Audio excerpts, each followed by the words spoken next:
Maryland and Missouri both voted to approve recreational use in the midterms, bringing the U.S. to 21 states allowing adult use of cannabis. Although both states approved, they each went about it a little differently. Here's the details. Maryland voters approved a referendum known as Question 4, giving lawmakers the power to establish regulations governing the production and sale of cannabis. Based on House Bill 837, regulations will allow possession of 1.5 ounces of flower, 12 grams of concentrates, and home cultivation of 2 plants beginning in July 2023. The legislation also includes automatic review and expungement of low-level cannabis convictions for residents of the state by July 2024, if the charge was issued before July 2023, and if it was the only charge on the case. The only thing is the General Assembly will need to decide on retail, distribution, and taxation laws, so it's unlikely that recreational dispensaries will be operational in Maryland when possession and use become legal. The Washington Post reports that 3 Maryland counties rank in the U.S. top 10 for highest rates of marijuana possession arrests. In Missouri, voters decided in favor of an Amendment 3,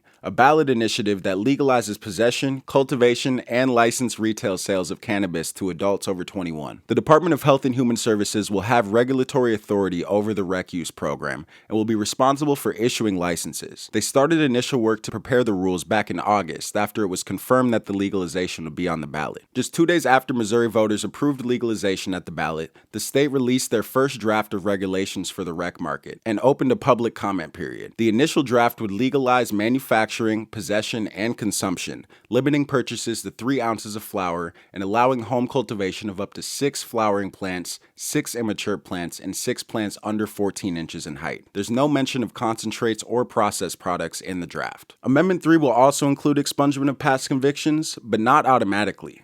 It will, quote, allow individuals with certain marijuana-related offenses to petition for release from prison or parole and probation and have their records expunged, end quote. Officials believe that recreational dispensaries could be operational in Missouri as soon as February of 2023, when comprehensive licenses are awarded to existing medical dispensaries, allowing them to sell to adults over 21. John Payne, the campaign director of Legal Missouri 2022, believes that Amendment 3 will put an end to nearly 20,000 minor marijuana arrests annually. That's a lot of arrests. The license application fee for growers and processors range from $10,000 to $25,000. The license application fee for dispensaries and infused product manufacturing facilities is $6,000 to $10,000.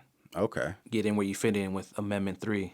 Yeah, they were more set up than Maryland was, I think, just because their medical program was a little more popping. Yeah, they said that started in 2018. Yeah, medical has been a good transition period for a lot of states. Yeah. You know. Currently, a possession up to 10 grams carries a $100 civil fine, but the decriminalization will be expanded up to 1.5 ounces starting from January 1st to June 30th. That's why you got to read the fine print. You got to really pay attention. Also, another thing to keep in mind, if you are growing plants in Maryland, it's technically illegal for it to be in plain sight. Just pop that shit in the tent, you know what I'm saying? Don't let your neighbor look over the fence on you. Shout out Maryland and Missouri. Hey, Roger, keep your ass on the other side of the fence.